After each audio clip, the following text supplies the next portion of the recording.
السلام علیکم، میں سمیع ابراہیم اور آپ ہمارا فیس بک چینل دیکھ رہے ہیں. میرے ساتھ ہیں colonel retired Shabbir Awan, PP7 کوہوٹا سے یہ امیدوار تھے PTI کے، اور جس طریقے سے ایک ان کو دھاندلی سے ہرانے کی کوشش کی گئی ہے، ریکاؤنٹ نہیں کیا گیا، صرف 47 ووٹس کا فرق تھا، اور اتنی بے قاعدگی ہم نے کسی اور حلقے میں نہیں دیکھی. وہ ہمارے ساتھ ہیں، ان سے بات کرتے ہیں کہ کس طریقے سے عوامی مینڈیٹ کو چرانے کی کوشش کی گئی. کرنل صاحب بہت شکریہ. یہ تو بڑی ایک زیادتی ہے، آپ دوبارہ گنتی کی درخواست تھی، اس کو انہوں نے ایکسیپٹ نہیں کیا، اس کو ابھی ہوا کیا ذرا بتائیے. بسم اللہ الرحمن الرحیم. اللہم صلی اللہ سیدنا محمد مبارک وسلم وسلم علیہ. ایاک نعبد و ایاک نستعین. یہ انہوں نے شروع سے ہی پلاننگ سمیع صاحب کی ہے. پہلے تو انہوں نے یہ کیا کہ جو EDO ایجوکیشن تھا یہاں پہ، اس کو چھٹی بھیج کے ایک لوکل آدمی یہاں پہ انہوں نے لگایا تاکہ جتنا بھی پولنگ سٹاف ہو اس کی مرضی سے لگے. لوکل آدمی جو ہے وہ پولنگ سٹاف نہیں لگ سکتا ہے. ہم نے 2-3 جگہ پہ آبجیکشن کیے but they didn't listen to it. اچھا، اس کے بعد یہ ہوا کہ پولنگ سٹاف جتنا بھی تھا he was not cooperating with our voter. ان کو لائن میں کھڑا کرتے تھے، دوسروں کہتے ہیں جی ویلکم، آ کے ووٹ ڈالو. بلکہ ایک خاتون نڑ ایک اوریاک پولنگ اسٹیشن ہے، اس نے تو ہماری خواتین کے ساتھ بدتمیزیاں کی ہیں اور وہاں پہ لڑائی بھی ہوئی ہے.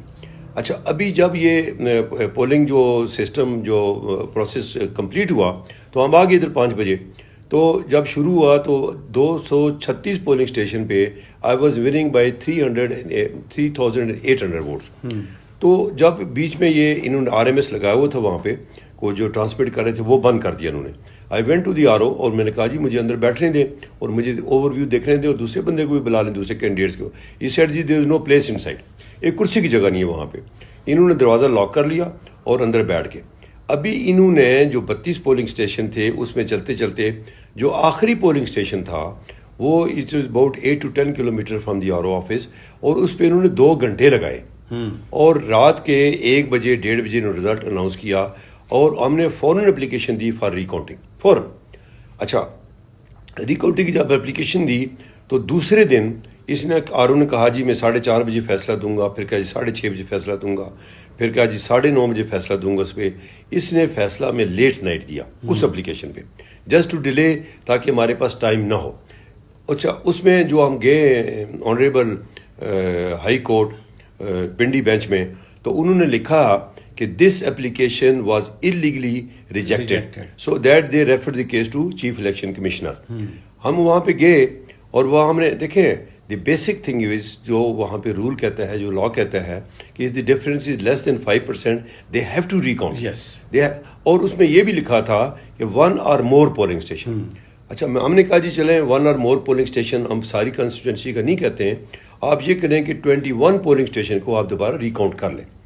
وہاں ہم پہ جب پیش ہوئے تو ہمارے آرگومنٹ ہوا، ساری باتیں ہوئیں، تو انہوں نے واپس آ کے فیصلہ دیا chief election commissioner along with his colleagues کہ یہ چونکہ آپ نے کوئی سبسٹینشیل ایویڈنس نہیں دی تو ہم اس لیے آپ کی اپلیکیشن کو ریجیکٹ کر رہے ہیں. اچھا، یہ جو چیف الیکشن کمشنر آپ مجھے بتا رہے تھے کہ بڑا ان کا شاہد خاقان عباسی کے ساتھ نہیں، ہی واز سیکٹری پیٹرولیم. جب شاہد عباسی جو ہے وہ منسٹر پیٹرولیم تھے اور یہ سارا یہ کمپرومائز ہوا ہے. مطلب کہنے کا مقصد یہ ہے کہ یو آر اوور 60 نو اور قبر میں ٹانگیں ہیں آپ کی، تو آپ کیا کر رہے ہو؟ اللہ کو آپ کیا جواب دو گے کہ آپ نے اس میں وہ کر رہے ہیں. اور ایک اور بات یہ کرنل صاحب نے مجھے بتائی کہ ان کے جو تھیلے تھے جس وقت ری کاؤنٹ شروع کیا ان کو بتائے بغیر، تو یہ موجود بھی نہیں تھے. نہیں، اس میں یہ ہوا کہ جب تھیلے انہوں نے پہلے کھولے نا تو 50 تھیلے جب انہوں نے کھولے اور اس میں جو تھم امپریشن والے ووٹ تھے وہ میرے 31 تھے اور اس کے 16 تھے. تو آئی واز لیڈنگ کیونکہ سپریم کورٹ کا ڈیسیژن ہے you have to see the intention of the voter. اچھا، جب میں نے کہا جی تھیلے واپس کو سیل کریں، RO کہتا ہے جی ابھی ٹائم نہیں ہے. What we will do is کہ ہم کمرے کو جو ہے سیل کر دیتے ہیں. کمرے کو انہوں نے سیل کر دیا in front of us, all the candidates for their, انہوں نے فوٹوگراف لیے، سیل کی. ہم آگے جب ادھر سے ہمیں ریجیکشن یہ جو ہمارا اپیل ڈسمس ہوئی ہے تو ہمیں جو ملا ہے اس کا آرڈر مصدقہ جو اس کی ہوتی ہے نقل جو ہے وہ 5 بجے ملی ہے. یہ وہاں پہ چلے گئے، انہوں نے ہمیں کوئی نوٹس نہیں دیا. انہوں نے they broke that seal without your presence. Nobody is present except for Noon League کا جو تھا اور probably تحریک لبیک والا تھا یا نہیں تھا.